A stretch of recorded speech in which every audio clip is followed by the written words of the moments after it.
या प्रकरणावर आमचं रोज रोज लक्ष आहे.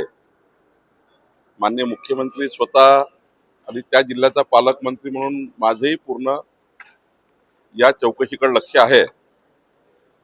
चौकशी समिती योग्य पद्धतीने तपास करत आहे.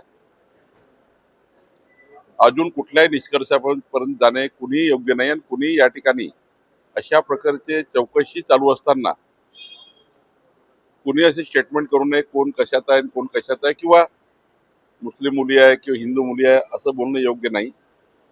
तपास जेव्हा अंतिम होईल तेव्हा कळेलच आपल्याला की कोण कोण आहे. आज संभ्रमाचं वातावरण निर्माण करणं योग्य नाही, संभ्रम तयार करणे योग्य नाही, चौकशी अफेक्ट होईल असं काही स्टेटमेंट करणं योग्य नाही.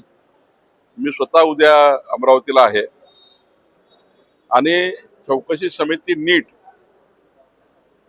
नीट पद्धतीने याचा तपास करताय. जे काही मोबाईल सापडलेला आहे त्याचा फॉरेन्सिक साठी गेलेला आहे. 3 दिवसात त्याचा रिपोर्ट येईल आणि मग अंतिम याच्यामध्ये तुम्हाला कळेल की खरं काय आहे. त्यामुळे मला असं वाटतं की आज काही यामध्ये स्टेटमेंट करणं हे घाई होईल असं वाटतं. नाही, मी तेच सांगतोय की माननीय पॅरे खान जे असतील किंवा इतर असतील, कुठल्याही गोष्टीची एवढी घाई करू नये, एवढ्या घाईघाईत कुठलंही स्टेटमेंट करू नये. मीडियामध्ये बातमीच्या माध्यमातून संभ्रम तयार होऊ नयेत.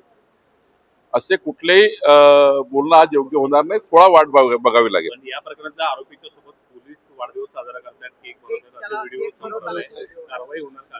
असं आहे की जुन्या काळातलं काय असेल ते असेल, व्हिडिओ आता काढतात, पण आता मात्र पोलिसांची भूमिका अत्यंत प्रामाणिकपणे आहे. मी स्वतः या प्रकरणाचा पूर्ण मॉनिटर करतो आहे, चेक करतो. म्हणजे पोलिसांचंच कारवाई चालू आहे, पण आम्ही रोज त्याच्या तपासाचा काय झालाय, कुठपर्यंत आलाय, मुख्यमंत्री याच्यावर लक्ष देऊन आहेत.